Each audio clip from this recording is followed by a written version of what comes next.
Tonight on WTOP-10 Nightly News, get to know the new mayor of Oswego and his visions for the town he calls home. And the total solar eclipse happening in Oswego is only 5 days away. What precautions the Oswego Fire Police Departments are encouraging eclipse goers to follow. Plus, a SUNY Oswego alumnus is returning to campus. Find out what he plans to share with the Oswego community. WTOP-10 Nightly News starts now.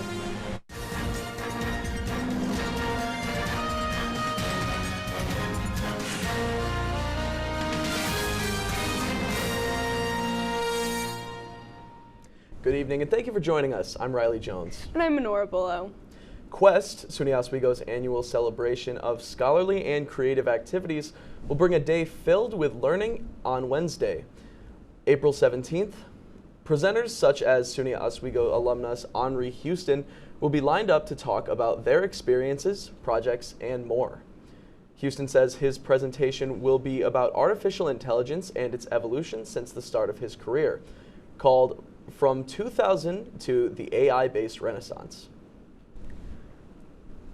With artificial intelligence continually evolving and becoming more common in the world, Houston said it's important for people to find ways to be part of it. Daytime classes will be canceled for Quest Day. Students, faculty, and staff are encouraged to check out the variety of presentations running from 8 a.m. to 6 p.m.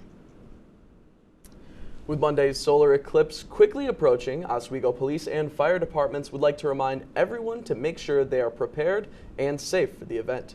Those planning on being in the area are encouraged to be prepared for an increase in traffic in the surrounding areas, which could lead to traffic congestion and gas shortages.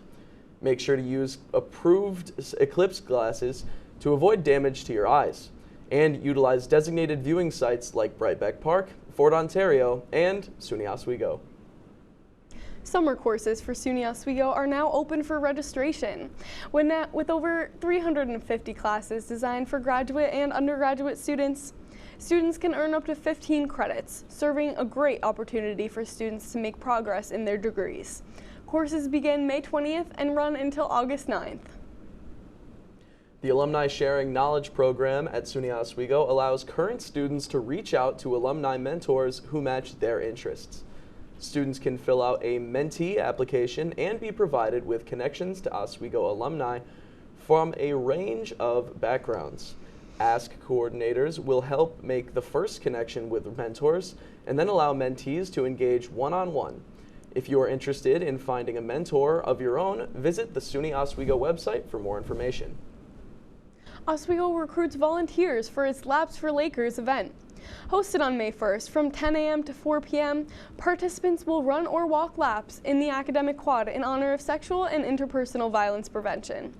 All those interested in volunteering can reach out to Title IX coordinator Lisa Evanensky. Well, it may be too soon to tell what the weather will look like on the Laps for Lakers Day, but let's hope it's not as rainy as it was today on campus. I hope so too, Riley. But let's first take a look at your forecast with Storm Team 10 Chief Meteorologist Evan Bedron. Evan, will the rain continue? The rain will continue, but not for long. Overnight tonight, we're expecting that rain to switch over to snow as another system makes its way back to our area. And with that snow, we're looking at a couple winter weather advisories and winter storm warnings.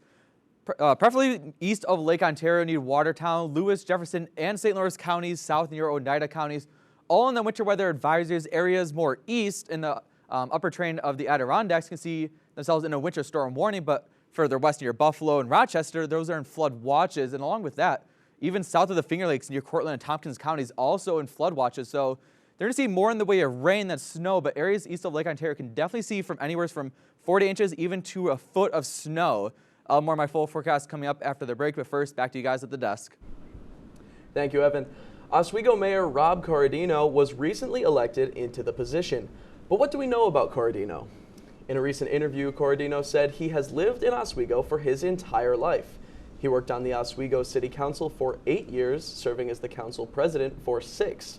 He said his parents taught him to give back, which is what motivated him to help his community. He worked closely with the Barlow administration and hopes to keep up the good work.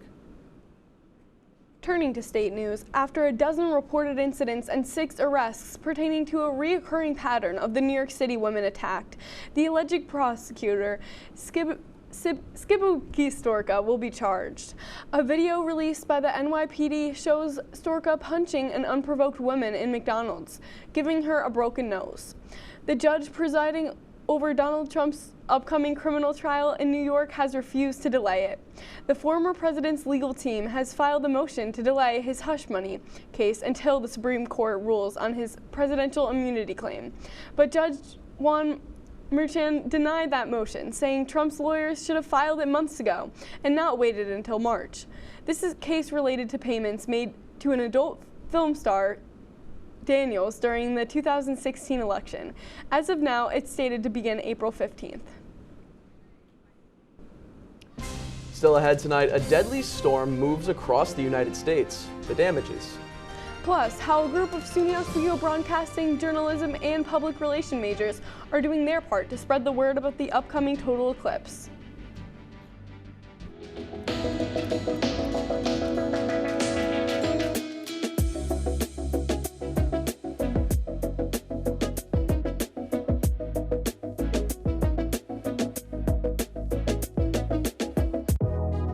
Welcome back to Major Discussions.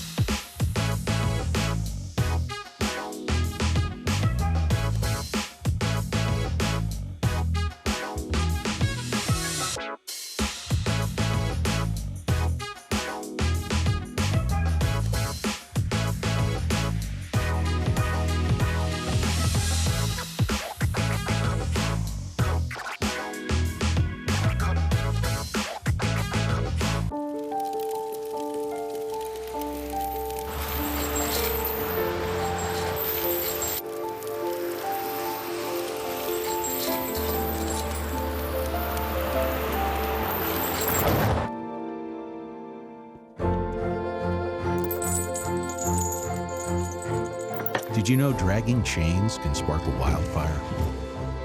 Only you can prevent wildfires. When I was in foster care, I never knew when I would have to move, so I always had my suitcase ready to go.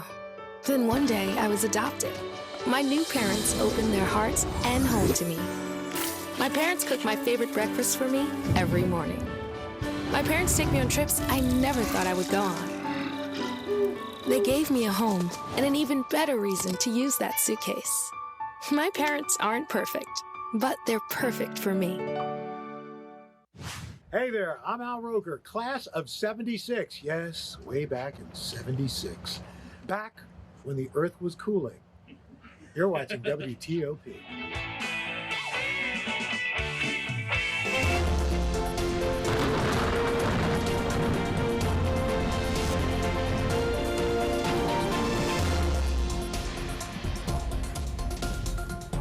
Welcome back to WTOP-10. I'm Storm Team 10 Chief Meteorologist Evan Bedron, and before the break, we were talking about some winter weather advisories and winter storm warnings. So what are the hazards with this? We're looking at some rain, snow, ice, and wind. So let's start with the rain.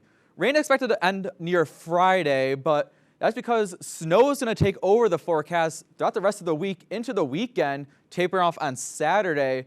Ice and winds, not too much of a threat tomorrow. Those are mainly tonight into early tomorrow morning when the temperatures are below freezing.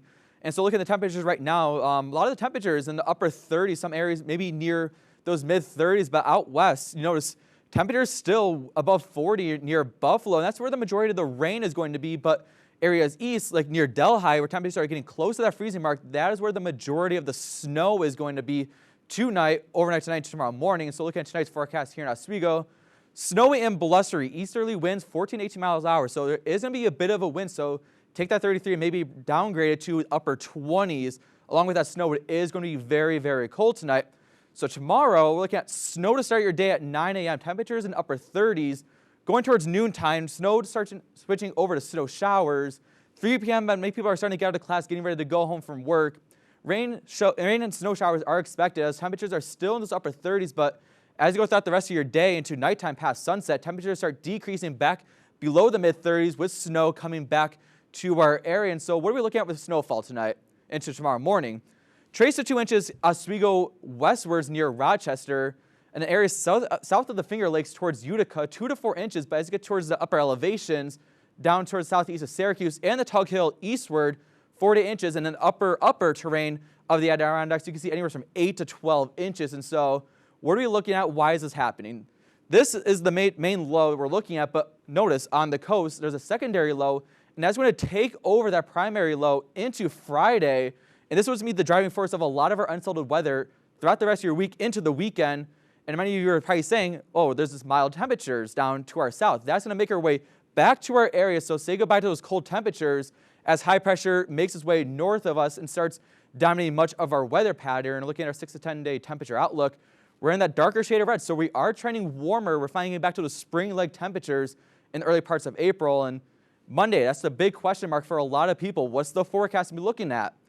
Well, we're still sitting near 60s, but notice higher clouds are in the forecast. So while the eclipse will still be visible, many details may not be visible due to those higher clouds. And so Thursday, again, upper 30s, snow. Friday, rain and snow showers, temperatures back up into the lower 40s.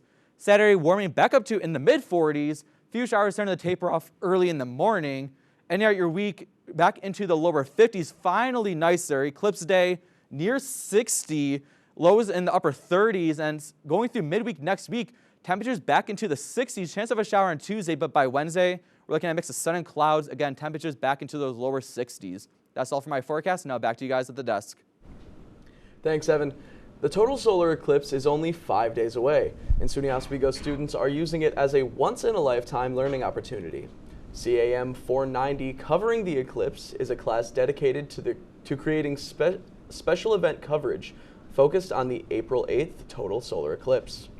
The class, taught by Professors Michael Rickey and Catherine Loper, gives students the chance to produce live broadcasts, create digital content, and promote the show. You can watch the broadcast at Oswego Now.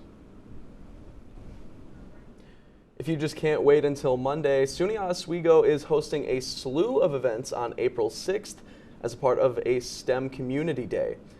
The event will involve a visit from Doppler on Wheels telescope viewing, making mood rings and slime, mini mineral kits, puzzles, earthquake demonstrations, paint pouring, and other educational opportunities. Dr. Caitlin Barber says that the day is a great educational opportunity. We anticipate 100,000 people coming into Oswego on the day of the eclipse. So if you don't want to face the crowd on April 8th, on April 6th, there will be a STEM Community Day here in Shinman Center. Nearly the same activities, just hopefully not 100,000 extra people to compete with. The event will be in the Shinman Center from 2 to 5 p.m. on April 6th. Storms, tornadoes, and flooding rains are leaving a path of destruction through multiple states. In the past 24 hours, there have been 12 reports of tornadoes in Alabama, Illinois, Tennessee, Ohio, Georgia, and Kentucky.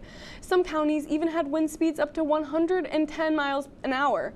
The storm has left buildings destroyed, trees uprooted, power lines down, and at least 2 people dead. Multiple aftershocks are hampering rescue efforts in Taiwan as crews try to reach people trapped after a powerful earthquake. At least 9 people have lost their lives and hundreds have been hurt. Ivan Watson has more from Taipei. Just before 8 a.m. on Wednesday, the ground in Taiwan starts to shake. The island rocked by the most powerful earthquake to hit Taiwan in a quarter century. Okay, big one. In the capital, Taipei, CNN photojournalist John Meese tries to protect his wife and children as the walls of their home lurch back and forth. An earthquake has just hit, announces the anchor of this morning news show as she struggles to stay on her feet. But the worst damage is at the epicenter, in the rugged mountains of Hualien County on the island's east coast. The 7.4 magnitude earthquake triggers massive landslides. Authorities say several people were killed by falling rocks. In the town of Hualien, apartment buildings on the verge of collapse. Emergency workers in action. Authorities say they've rescued scores of people from toppled buildings and highway tunnels. But more than 900 people have been injured, and rescue teams are still trying to reach others trapped high in the mountains. The work has continued in Hualien throughout the night. No one's left inside this building, says this firefighter. He adds, people are frightened. There are constant earthquakes here, says this woman. I've lived here 50 years and never felt one so big. It's really scary. People in Taiwan are accustomed to feeling the earth shake, but rarely with this much destructive force. Ivan Watson, CNN, Taipei. The heaviest damage was reported near the epicenter in Hualien County. When WTOP-10 Nightly News continues, learn how to prepare for an early tick season. And users of a certain music streaming app may see an increase in prices.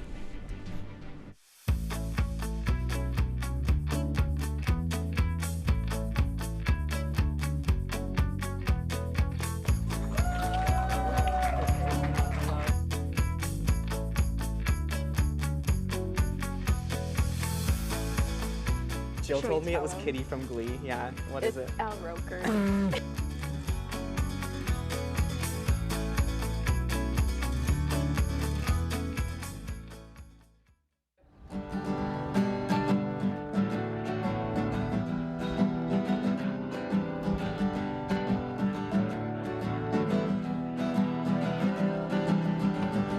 We're here for you, we're here for you. This is your channel 2. With sports and news and what to do, we're here for you. It's your TV, you're watching WTOP. Your TV, thanks for watching WTOP.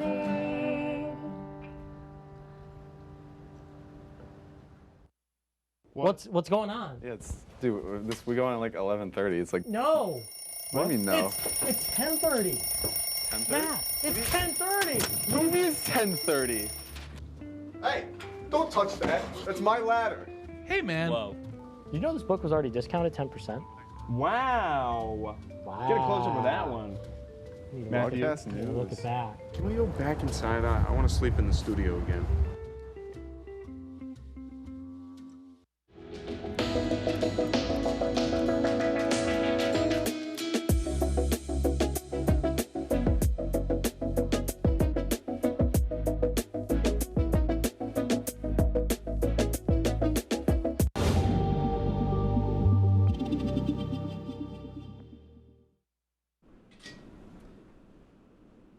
In consumer news, beloved Spotify users better make sure to save their money.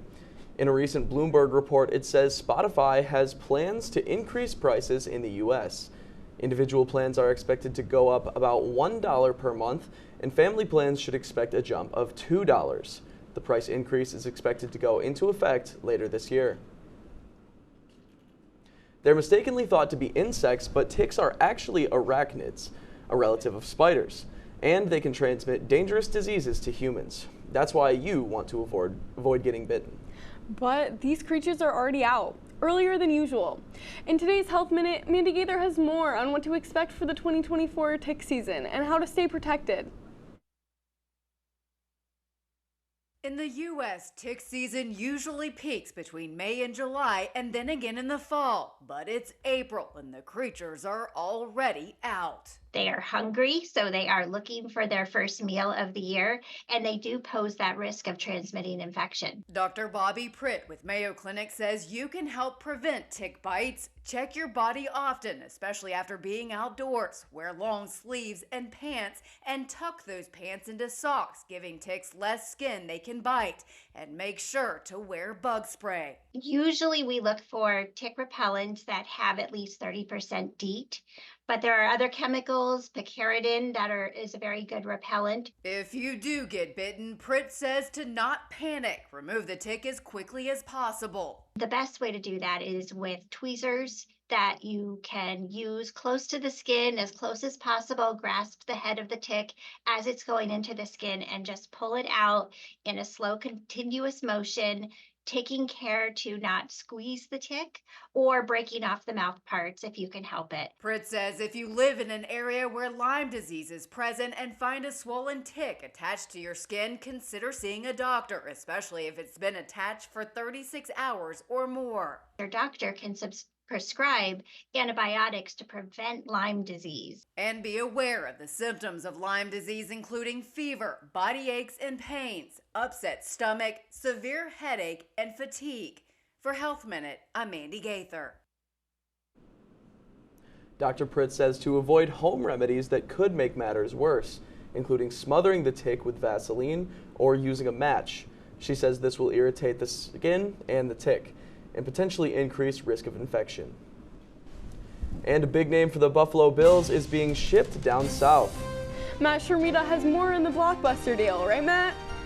That's right, the downfall of Bills Mafia may be on the horizon, or maybe, just maybe, the start of a new fearsome QB wide receiver duo at Highmark. That and then some right after the break. La, la, la, la. Free. La, la, la, la, la, la. La, la, la, la. Free.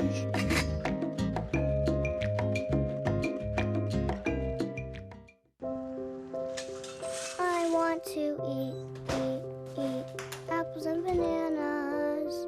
I need to eat apples and bananas. Why can't I eat apples and bananas? Support the Feeding America nationwide network of food banks to help provide meals to those in need. Join us at feedingamerica.org.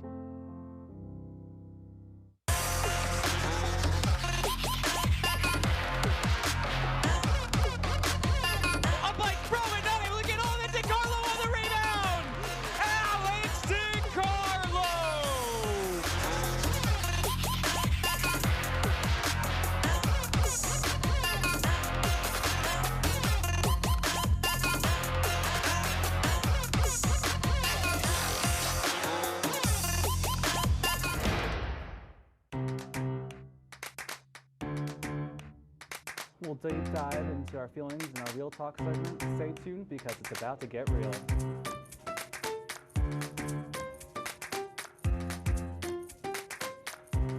And it could be your last chance to see one occur for 2 decades, as the next time one will be visible over the continental U.S. He's May 84.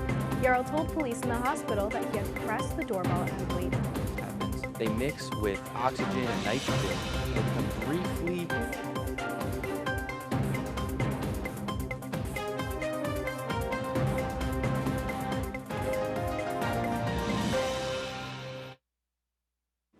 Some ladies who love lax.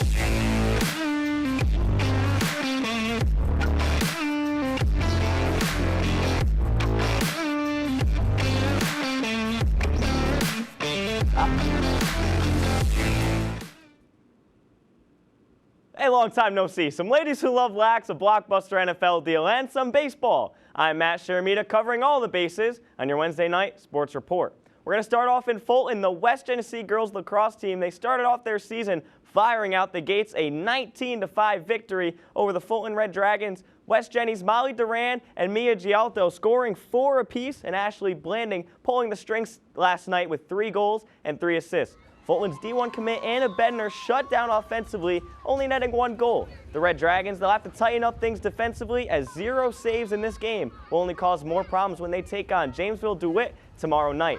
We're going to look further ahead into tomorrow. The 6-4 Oswego State Lakers women's lacrosse team starting off a 3-game road trip against the 4-4 Brockport Golden Eagles. The Lakers have lost 6 of their last 7 to the Birds, but bested them in their last time out, winning 9-7. The Lakers are averaging just over 14 goals per game this season, with Isabella Lembo leading the pack with 31 goals on the year.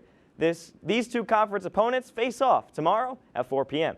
And going around the horn, the Oswego State baseball team able to matador their way through yesterday's doubleheader against the Alfred State Pioneers.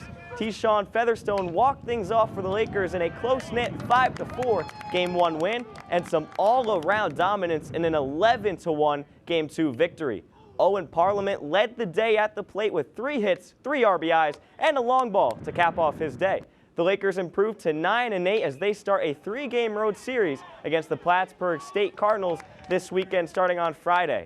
And everything is bigger in Texas, as they say. The Houston Texans keep adding more firepower to their young offensive core as they sent a 2025 second-round pick to the Buffalo Bills in exchange for 4-time Pro Bowl receiver Stephon Diggs, as well as a 2024 6th-rounder and a 2025 5th-rounder. The Buffalo Bills have moved on from other veteran talent this offseason in Tre'Davious White, Gabe Davis, and Jordan Poyer, but they currently hold the 28th pick in this year's NFL Draft. They may look to trade up to fill one of these holes. We're going to not even waste any time moving in this one, though. It's Yanks D-backs, last game of their series earlier today, and a game of firsts for a lot of people. Here's Aaron Judge sending his first gavel strike of the year. He's going to cross the plate, give Rizzo a little, "What's up, brother?" 2-1 Yankees in this one. And Judge, he's not the only one getting his first. It's Ketel Marte sending this one into the desert and turning it into tumbleweed, and it's going to go on forever and ever and ever to tie this game up in the bottom of the 5. And just like those tumbleweeds, this game went on forever. Let's go to extra innings. Alex Verdugo,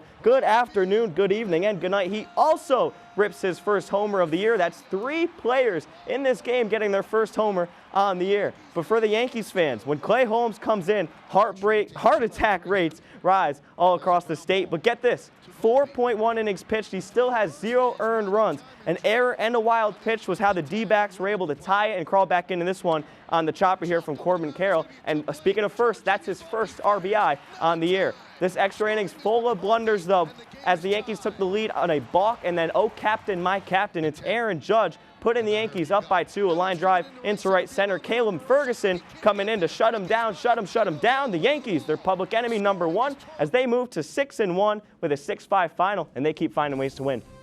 Thank you, Matt. Stick around to find out how Caitlin Clark is changing the game of basketball on and off the court.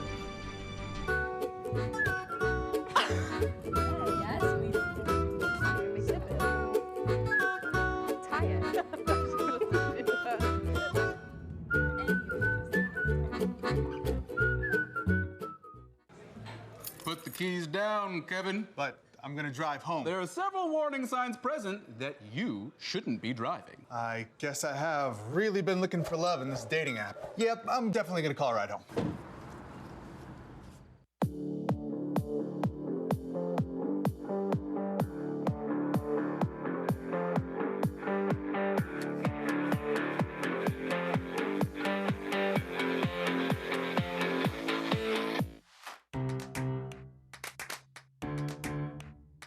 We'll deep dive into our feelings in our Real Talk segment. Stay tuned because it's about to get real.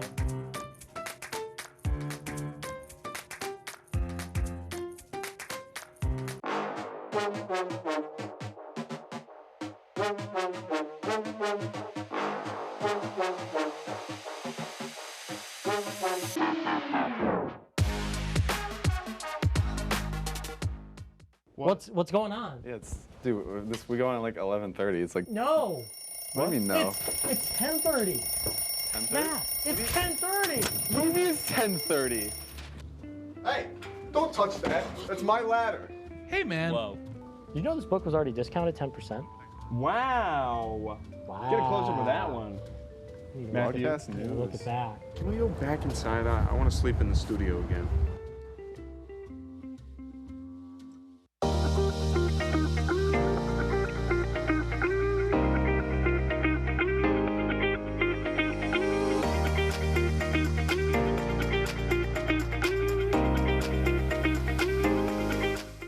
Welcome back. NCAA women's basketball Final Four ticket prices surged after Caitlin Clark's Iowa Hawkeyes beat the LSU Tigers. The enthusiasm for Clark and her team pushed Wednesday's average ticket price for the women's Final Four in Cleveland to more than $2,600. A minimum price was just over $900, and the most expensive ticket for Friday's game was more than $11,000. And Clark's stardom isn't just impacting prices, more people are watching too. 12.3 million viewers turned the Iowa LSU game, but at one point 16.1 million were watching, which is a ratings record for a women's college basketball team. So Evan, I know you said that we had some rain and snow coming up. How is that looking over the next week or so? So yeah, I mean, going throughout the rest of your week, we're looking at some more snow than rain areas for the rest of your Buffalo. We can see more rain, but for us here in Oswego, we're looking at a lot of snow, maybe anywhere from a trace to 2 inches, but going throughout the rest of your weekend, we're starting to clear out just in time for the eclipse. That's our report for tonight. Be sure to stay tuned for Mike and Logan Unplugged. Thank you for watching. Have a great night.